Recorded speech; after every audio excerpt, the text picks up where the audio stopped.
Hi guys! Welcome back to my channel. This is Pambansang Best Friend Choice. So today's video guys, gusto ko lang i-share sa inyo yung journey ko sa 12 weeks as pregnant, as a mom to be. Alam ko yung manunood is makaka-relate o yung mga hindi pa is makaka-learn din kahit papaano, di ba guys? So ayan, ang ano ko is may journal ako. Tapos may may apps din ako sa cellphone. Kasi nga, yan, may apps din ako na binabantayan kung ano yung mga pangyayari o ano yung mga gagawin, di ba?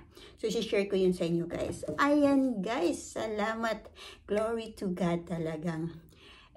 As na-share ko sa inyo from my previous video, yung nakunan niya ako last year, 2023, March 2023. So, pero ganyan kabuti ang Diyos. Kung may mawawala, may darating din. Ayun, diba? So, ayan. Ay, ito na talaga. So, last February 3, 2024, talagang may result na talaga na positive. So, ayan guys.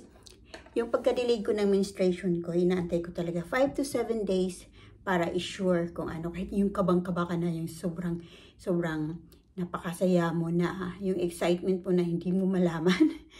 Pero yung kaba na baka, na naman to Lord. Pero yung faith ko talagang is nandoon. So ayun, talagang glory to God is, positive na talaga at that time. So, kinikip ko muna sa sarili ko and then, ayun, sinishare ko sa husband ko. Sabi namin, aantayin namin for, 3 months bago namin i-share sa family namin para talagang sigurado na. So, yun. First consultation ko guys sa matrona ko dito sa Spain. February 7. So, pero i-share ko lang sa inyo, glory to God, kasi dito sa Spain is libre po yung hospital.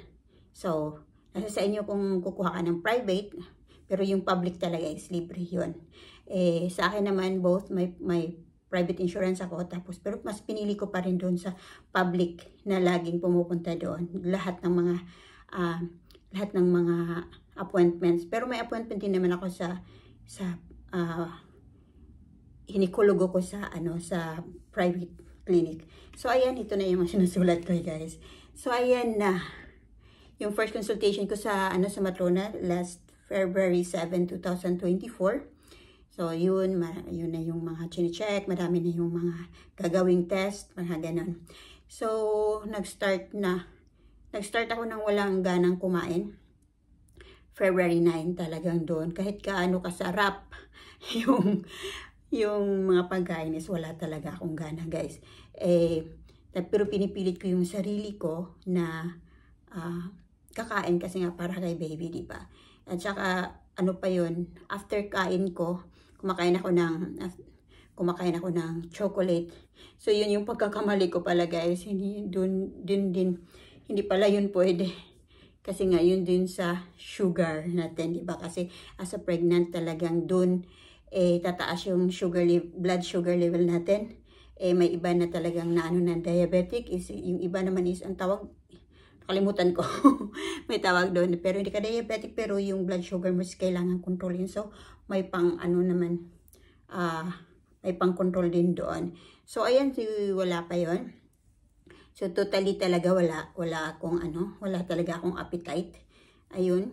So, kumakain ako ng, as much as possible yung fruits. Kahit fruits nga ayaw ko Pero talagang inaano ko lang yung sarili ko talaga na kumakain, pati amoy. So, mga mami dyan, mga mamis, alam ko ang relate kayo, di ba? So, sa mga mami to be, ayan, sana din makaka-learn din kayo, di ba? So, ayan, yung mga, mga pinag-crave ko noon. So, pinag-crave ko noon yung ramen. Talagang gusto ko yung ramen na may sabaw. Tapos, ramen na may sabaw. Yung ramen talagang nagpapa-order talaga ako niyan, guys. Tapos, pag gusto ko, pag mainit pa, kakainin ko talaga dire-diretso na. Para kasi, pag unti-untiin mawawala na yung appetite ko. So, yun. Still surviving naman, guys. Tapos, mga ganon, gumagawa ko na. Pag ako nagluluto, guys, ayoko talagang kumain. Sobra. ayaw ko talagang kumain. So, yung pag day off ng husband ko, talagang doon ako na, natutuwa kasi nga gusto ko yung luto niya. So, yung sister-in-law ko naman talagang hindi siya marunong magluto, pero napipilitan siyang magluto. Para sa akin. Minsan nga, nasasaktan ko yung damdamin niya kasi nga yung luto niya talagang hindi ko talaga matake. Parang ayaw ko na, pati yung amoy na, lalo na pag adobo guys, sobrang maselan ako. Pero tapos gusto ko pa yung, nagluluto siya, hindi niya ako tinatanong kung ano yung ilalagay. Kasi pag alam kong lalagyan ng soy sauce or something like that, parang ayaw ko na. Gusto kong ma-excite kung ano yung lasa. Gusto kong mga ganun. So, grabe din yung pagtitiis. Pero para kay baby, kinakaya. At sa tulong ng pagdadasal, guys. So, ayan. From weeks, 6 weeks, 7 weeks, 8 weeks, yun pa rin. Grabe yung, walang gana talagang kumakain, guys. So, daming, appointment sa public hospital, appointment sa private hospital, para mas maganda din yun, guys, kasi may mga test na, kung sasabihin ko mas okay doon sa public hospital, parang, dalawa yung tinitingnan, kasi nga,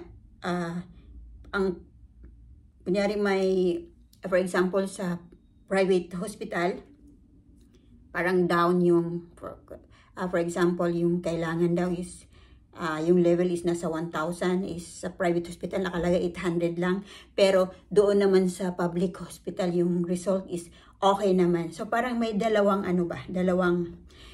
results na tinitingnan yung doktor.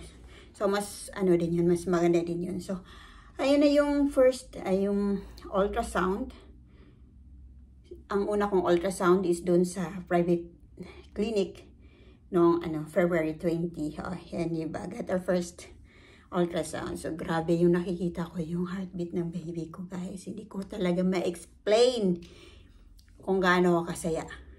Yung kaba, yung saya, yung excitement, talagang grabe. Parang maluluha ka na, pinipigilan kong maiyak ba. So, ganun, guys. Alam niyo ng mga mommies to be. So, hindi mo ma-express talaga yung kaano ka kasaya. Kung gusto mong, basta, di ba? Grabe yung feelings, guys. Pero, ayun. Pero wala pa rin. Hanggang sa 8 weeks na, wala pa rin akong yun. Wala pa rin akong appetite. So, ayan. Pagka March na tayo, still 9 weeks, wala pa rin appetite. Talagang grabe yung namumblema ako, guys, pag nakakain na. Kasi kailangan kumain, di ba? So, pero yung problemado ako kasi nga, wala talaga akong ganang kumain. Pero kailangan kumain, kahit tubig, ayaw ko ng lasa ng tubig. Grabe, di ba? Ayaw na yung lasa ng tubig. Ay, yun pala yung first craving ko pala, sorry. Kalimutan ko, pandikoko. Yung pandikoko pala, guys, is may Pilipina dito na nagluluto ng nagtitinda ng pandikoko. Talagang bumili ako ng 15 pieces na pandikoko. Tapos hindi pa nila alam yun na buntis nga ako. Nagsishare pa ako. Kung kumuha sila ng marami, talagang umiyak talaga ako dun sa sister-in-law ko na, bakit umiyak? Sabi niyo, bakit ka nagsishare? Doon niya nalaman, ha? Bakit ka kasi, baka kasi sabihin na madamot ako, guys. May tinapay ako, tapos hindi ako nagsishare. Tapos yun na pala, umiyak na ako kasi kumuha sila, parang ganun. Parang hindi mo talaga maintindihan yung sarili mo. Pero glory to God talaga, nalagpasan naman namin yun. Nalagpasan ko din. Tulong din ng comfort ng husband ko. At saka, yan na din sa sister-in-law ko. So, yun. Pagka, 11 weeks, ganun pa rin. Ayun. So, pagka, yun, nag-decide ako na kumain ng nag-start ako kumain ng biscuits. Baka makakatulong. So, nakakatulong naman, guys. Ayun. So, okay na siya. Biscuits na lang pag, pag tawag nun, pag snacks time. Para naman talaga biscuits. Tapos, milk. Talagang kahit ayaw ko, Talagang pinipilit kong malagyan. So, still pa rin, after kain, para mawala yung, ano ba yun? Yung something na lasa. Gusto ko yung malasahan yung chocolate. So, kumakain talaga ako ng chocolate. So, doon yung pagkakamali ko. Eh, hindi din ako nasabihan. Nakalimutan din siguro ng sister-in-law ko. Siguro, hindi din niya na-experience yung about sa blood sugar. So, yun. Pagkat, 12 weeks na talaga guys, doon na, 3 months doon na namin sinabi sa family namin, both sa Pilipinas. Doon na talaga, kahit sa mga friends namin, doon na namin sinasabi na sigurado na glory to God, thanks to God. 3 months pregnant na ako at that time. So, sinabi na namin. So, yun, grabe yung, yung saya sa lahat. Sobra. So, ayun guys. Sa ngayon, yan muna yung isi-share ko. Tapos, pagpatuloy natin yung next na 3 months hanggang 6 months. Ayan. So, salamat sa pagsama guys. Salamat sa lahat ng nanonood. Salamat sa mga followers dyan, subscribers dyan. Salamat. At sana nakaka-relate kayo. At kung may share kayo, just comment below. And thank you. See you in my next video.